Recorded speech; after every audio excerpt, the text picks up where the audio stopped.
Madhura special sandwich dhokla करण्यासाठी लागणारं साहित्य: 1 कप तांदूळ, अर्धा कप उडीद डाळ, अर्धा कप पोहे, अर्धा चमचा मेथ्या, चवीनुसार मीठ, पाव कप डाळ, 3 लसूण पाकळ्या, पाणी, लाल तिखट, 1 चमचा तेल, अर्धा चमचा मोहरी, 2 हिरव्या मिरच्या, बारीक चिरलेली कोथिंबीर. तांदूळ, उडदाची डाळ आणि पोहे स्वच्छ धुवून घेत यात मेथी दाणे घालून साधारण 5 ते 6 तास भिजवून घ्यायचे. आता पाणी निथळून घेत याचं पीठ दळायचं. आता हे बॅटर रात्रभर आंबवून घ्यायचं आणि यात मीठ घालून अर्ध पीठ बाजूला काढायचं. आता चटणी करण्यासाठी डाळवं, हिरवी मिरची, लसूण आणि कोथिंबीर आधी कोरडं आणि नंतर मीठ आणि पाणी घालून दळून घ्यायचं.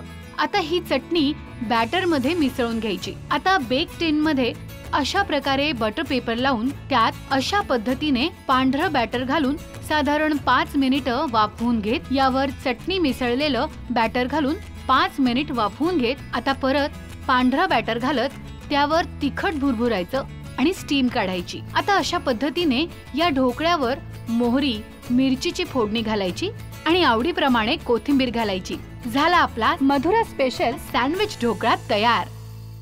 1 कप इथे मी रेशनचा तांदूळ घेतलेला आहे. साधा कुठलाही तांदूळ घेतला तरी चालेल. अर्धा कप उडदाची डाळ, अर्धा कप पोहे. हे सगळे जिन्नस एकत्र 3 ते 4 वेळा धुवून घ्यायचे पाण्यामध्ये. हे स्वच्छ धुवून झालं की यामध्ये घालायचं अर्धा चमचा मेथ्या, मेथीचे दाणे आणि पुरेसं पाणी. आणि हे पाण्यामध्ये 5 तास आपण सोक करण्यासाठी ठेवून देणार आहोत. इथे डाळ आणि तांदूळ मी एकत्र साधारण 5 तास आता सोक करून घेतल्याने तुम्ही बघू शकाल हे छान असे फुललेलं आहे एकत्र. तर यातल्याला पाणी निथळून घ्यायचं जितकं शक्य असेल तितकं आणि कमीत कमी पाण्यामध्ये हे बॅटर आपल्याला दळून घ्यायचं आहे. जास्त पाण्याचा वापर करायचा नाही. त्याचं कारण आपण जेव्हा ढोकळा बनवू ना तेव्हा मी सांगेन.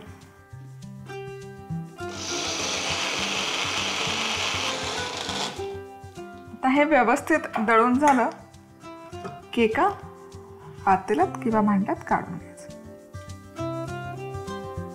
आणि इथे हे बॅटर मी पातेल्यामध्ये पूर्ण ट्रान्सफर केलं, तुम्ही बघू शकाल.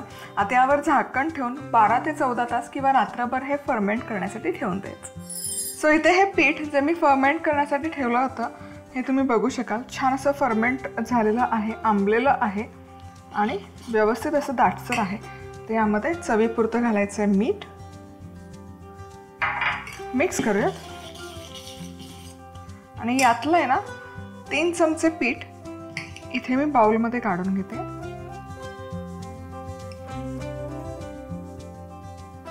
आणि आता आपण चटणी करून घेऊया. चटणी बनवण्यासाठी सगळ्यात आधी इथे मी घालते पाव कप डाळवं. हे घालणं अत्यंत गरजेचं आहे. यामुळे काय होतं ना चटणीला जो एकसंधपणा लागतो ते येते आणि खूप असं पाणी सुटत नाही चटणीमध्ये. हिरवी मिरचीचे तुकडे घातले 2 आणि 3 लसूण पाकळ्या, भरपूर कोथिंबीर. आणि हे ना मिश्रण आधी पाणी न घालता व्यवस्थित ब्लेंड करूयात.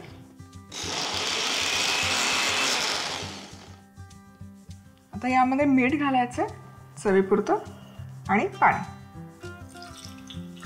आणि याची चटणी तयार करून घेऊ. आणि हे छान तयार झालं. इथे तुम्ही बघू शकाल मस्त एकसंध चटणी झाली आणि रंगही सुरेख आलेला आहे. आता आपण हे जे बॅटर दळलं ना ते दळताना आपण हे हलकंसं दाटसर ठेवलं होतं. त्यामागचं कारण हेच होतं की जेव्हा आपण चटणी यामध्ये घालतो ना चटणीतलं मॉइश्चर यामध्ये उतरतं आणि त्याला आणखी पाणी सुटतं. त्यामुळे जेव्हा आपण इडलीचं पीठ किंवा ढोकळ्याचं पीठ जेव्हा आपण दळलं तेव्हा त्यामध्ये पाण्याचा कमीत कमी वापर केला. आता ही चटणी छान मिक्स करूयात या बॅटरमध्ये. जेवढी बनवली तेवढी सगळीच चटणी यामध्ये मिक्स करायची आहे. तुम्ही बघू शकाल रंगही सुरेखेला सुरुवात झालेली आहे. आता ही चटणीची जी लेअर आहे त्याला तुम्ही बघू शकाल छान असा रंग आलेला आहे. आता हे बाजूला ठेवूयात. आता घ्यायचा आहे ट्रे. सो 8 इंचाचा केकचा टीन आहे हा. याऐवजी तुम्ही थाळी जरी वापरली, ताटली जरी वापरली थोडीशी खोलगट तरी चालेल. आता या ट्रेमध्ये या बॅटरचा एक लेअर घालून घ्यायचा. साधारण इडलीसाठी जितकं बॅटर घालतो ना तितकंच घालायचं आणि हा ट्रे छान टॅप करायचा म्हणजे एजेसपर्यंत पीठ पसरलं जातं. आता इथे स्टीमरमध्ये मी पाणी वाफवून घेतलेलं आहे, गरम करून घेतलेलं आहे. तर त्यामध्ये हा टीन ठेवायचा आणि फक्त एक 5 मिनिटं हलकंसं हा वाफेपर्यंत टीन यामध्ये स्टीमरमध्ये ठेवून घ्यायचं. इथे एक 5 ते 7 मिनिटं झालेली आहेत आणि ही लेअर तुम्ही बघू शकाल हलकीशी सेट व्हायला सुरुवात झाली आहे. आता या स्टेजला यामध्ये आपण हे जे चटणीचं बॅटर तयार करून घेतलं होतं हे घालूयात. गॅस बंद ठेवला आहे मी.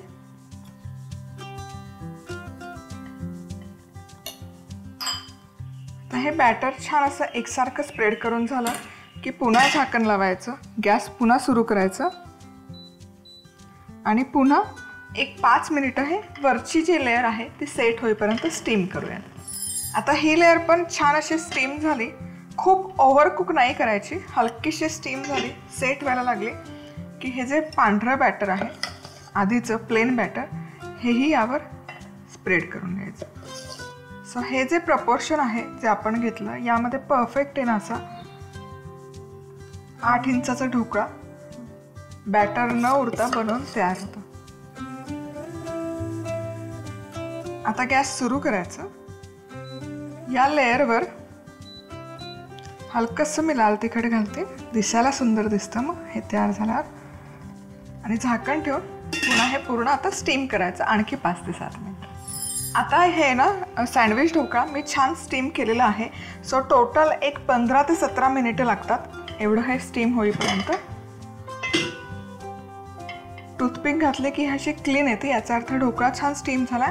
आता हा पूर्ण थंड करून घेऊया. ढोकळा इथे हलकासा थंड झाला की याचे एजेस आहेत ना हे आपण लूज करून घेऊया.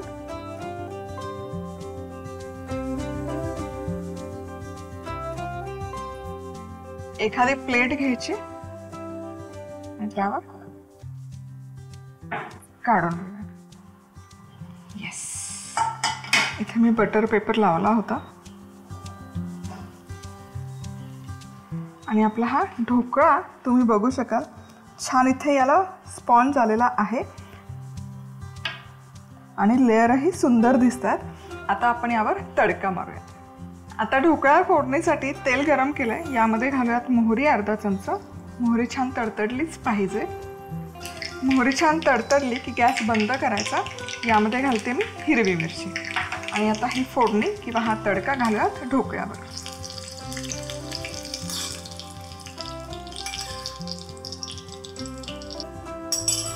आणि बारीक चिरलेली कोथिंबीर. आणि हा सँडविच ढोकळा इथे बनवून तयार आहे. खूप छान दिसतोय, लेयर्स खूप छान आलेले आहेत आणि तुम्ही इथे बघू शकाल जाळीदार हा आणि मऊसूत हा ढोकळा बनवून तयार होतो.